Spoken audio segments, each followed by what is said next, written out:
Good morning बच्चों। मैं उम्मीद करती हूँ आप बिल्कुल स्वस्थ होंगी और अपनी परीक्षा की तैयारी भी आपकी ठीक ठाक चल रही होगी। आज मैं आपको सूरदास के पद जो कुछ बचे हुए हैं उसको मैं आज फिर से दोहराव कार्य करा दे रही हूँ और व्याकरण में जो कुछ बताई हूँ उतना आप तैयार रखिएगा, फिर उसका भी रिविजन कल कराऊंगी। देखिए सूर का पद, उधव मन्नप है 10-20, एक हुतो सो गयो श्याम संग को और राधे ईस। इंद्र शिथिल भय केशव बिन, ज्यो देही बिन शीस, आशा लागी रहति तनि श्वासा, जीवन कोटि बरीस। तुम तो सखा श्याम सुंदर के, सकल जोग के ईस, सूर हमारे नंद नंदन बिन और नहीं जगदीश। इसमें देखिए कब का वर्णन है सबसे पहले, क्योंकि जब तक प्रसंग नहीं जानेंगे, व्याख्या नहीं जानेंगे, प्रश्नों के उत्तर आप नहीं लिख पाएंगे और एक पद से आपको 10 नंबर के प्रश्नोत्तर पूछे जाएंगे। तो देखिए इसमें सबसे पहले ये जानिए कि कब का वर्णन है। जब उद्धव निर्गुण निराकार ब्रह्म का संदेश लेकर गोपियों के पास आते हैं तो गोपियां उद्धव से कहती हैं कि उद्धव मन न भय 10-20। ये बात कौन कहता है? गोपियां। किससे? उद्धव से। जब उद्धव कृष्ण के संदेशवाहक बनकर गोपियों के पास आए हैं, क्योंकि कृष्ण तो गोपियों को छोड़ के मथुरा चले गए हैं, तो उनके वियोग में व्यथित है गोपियां। तो वही कहते हैं कि उद्धव मन भय 10-20, हे उद्धव हमारे पास 10-20 मन नहीं है। एक था जो कृष्ण के साथ चला गया, तो को और राधे ईस, तो हम किस मन से तुम्हारे ईस माने ईश्वर की उपासना करें, और राधे माने उपासना करना, को और राधे ईस। हे उद्धव एक मन था जो किसके साथ चला गया? कृष्ण के साथ चला गया, तो को और राधे ईस, किस मन से हम तुम्हारे ब्रह्म की उपासना करें। एक हुतो सो गयो श्याम संग, स्पष्ट हो गया। इंद्र शिथिल भई केशव बिनु, ज्यों देही बिन शीस। इंद्र शिथिल भई केशव बिनु, इंद्र माने इंद्रियां। यहाँ गोपियां उद्धव से कहती हैं कि हे उद्धव हमारे शरीर की संपूर्ण इंद्रियां केशव के बिना, कृष्ण के बिना पूरी तरह से शिथिल हो चुकी हैं। ज्यों देही बिन शीस, हमारी स्थिति बिल्कुल वैसे ही है जैसे ज्यों देही बिन शीस, बिना धड़ के शरीर का, माने जब धड़ ही शरीर से अलग कर दिया जाए तो शरीर का कोई मतलब नहीं रह जाता। तो ज्यों देही बिनु शीस, बिना शीस के सिर का जैसे कोई महत्व नहीं रहता। अगर शरीर से धड़ को अलग कर दिया जाए तो इसका कोई महत्व नहीं रह जाता। तो ठीक वैसे ही हमारी स्थिति कृष्ण के बिना है। अगर ये पूछा जाए कि इसमें अलंकार कौन सा है, तो ज्यों देही बिनु शीस, यहाँ ज्यों शब्द आने के चलते यहाँ उत्प्रेक्षा अलंकार होगा। ज्यों जानो मनुमानो है तो यहाँ उत्प्रेक्षा अलंकार होगा। आशा लागी रहत तन श्वासा, जीव ही कोटि बरिस। हे उद्धव हम एक ही आशा लगाकर, तन मन शरीर, हमारे शरीर में एक ही आशा लगी है कि एक न एक दिन कृष्ण जरूर आएंगे। जीव ही कोटि बरिस, उसी उद्देश्य से, उसी उम्मीद से हम करोड़ों वर्ष तक जीने की इच्छा रखते हैं। तुम तो सखा श्याम सुंदर के सकल जो के ईस। हे उद्धव तुम तो सखा ने कृष्ण के मित्र हो, सच्चे मित्र हो और संपूर्ण तरीके से भली भांति तुम उन्हें जानते हो, उनसे परिचित है। सूर्य हमारे नंद नंदन बिन और नहीं जगदीश। गोपियां कहती हैं कि हे उद्धव नंद नंदन, नंद के पुत्र श्री कृष्ण के बिना और हमारा कोई भगवान नहीं है। अब देखिए बच्चों, अगर इससे आपको प्रश्न पूछा जाए तो क्या आप लिखेंगी?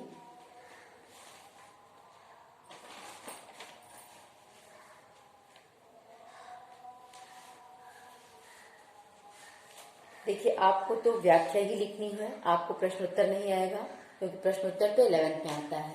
तो सबसे पहले आपको प्रसंग लिखना होगा, जैसा कि प्रसंग आपको पहले बताया गया है कि कब का ये वर्णन है, कौन किससे क्या कह रहा है। ठीक, इसके बाद जब प्रसंग आप लिखेंगी तो आपको काव्यगत सौंदर्य लिखना होगा। तो काव्यगत सौंदर्य में देखिए क्या क्या चीजें आएंगी। काव्यगत सौंदर्य में आपका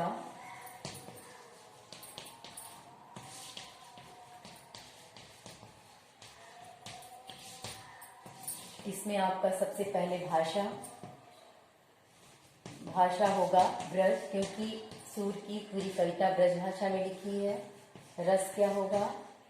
श्रृंगार रस होगा, क्योंकि यहाँ गोपियों के विरह का वर्णन है। श्रृंगार के दो पक्ष होते हैं, एक संयोग दूसरा वियोग। तो ये कौन सा श्रृंगार होगा? वियोग श्रृंगार, जिसको विप्रलम्ब श्रृंगार भी कहते हैं। छंद क्या है? ये पद है, क्योंकि गाने योग्य है। शब्द शक्ति,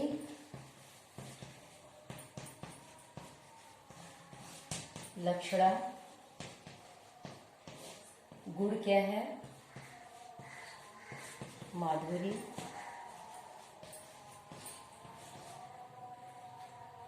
अलंकार,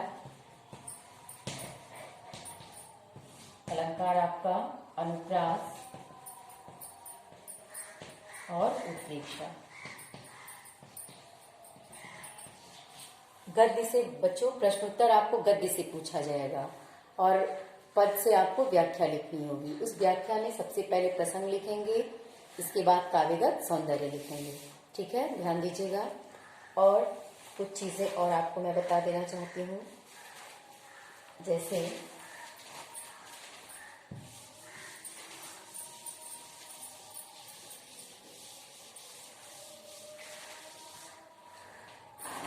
आपके पाठ्यक्रम में दो छंद है, एक सोठा है, दूसरा चौपाई है।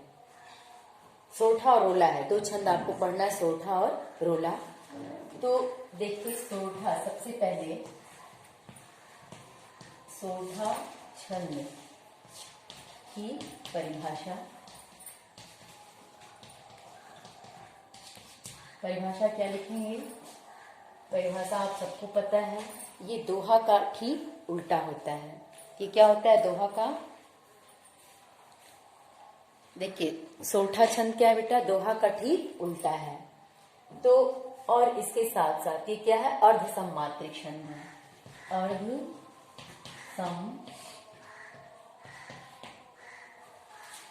सममात्रिक छंद है। इसमें 4 चरण होते हैं।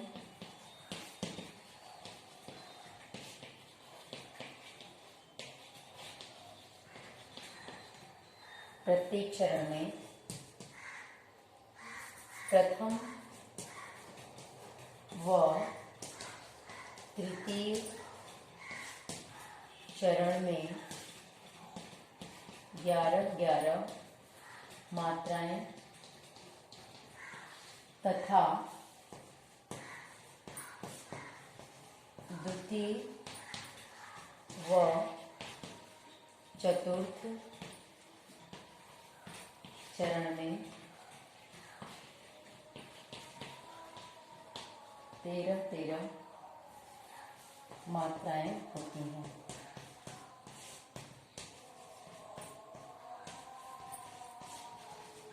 ये तो हो गई इसकी परिभाषा। अब इसका उदाहरण आपको कैसे लिखना है देख लीजिए।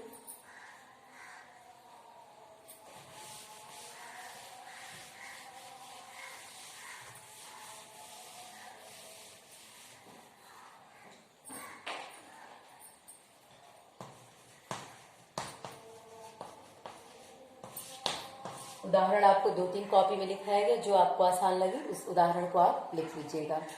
लिखकर लोहित लेख, लिखकर लोहित लेख। पहला चरण हो गया आपका।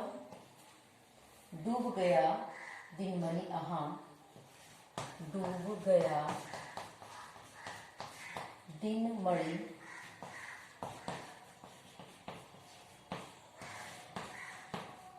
अहां। फिर व्योम सिंधु,